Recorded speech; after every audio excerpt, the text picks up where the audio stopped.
გგონიათ, პერის ჯექსონის ცხოვრება მხოლოდ ფუფუნება?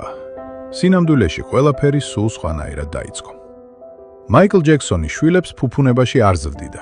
პერისი იხსენებს, რომ მამა ასწავლიდა, სიმდიდრე საჩუქარი კი არა, პასუხისგებლობაა. მიუხედავად იმისა, რომ დღეს პერისის პირადი ქონება $100 მილიონ შეადგენს, ის ამბობს, რომ ეს მას არ განსაზღვრავს. თუმცა მამის გარდაცვალებამ პერისი გაანადგურა.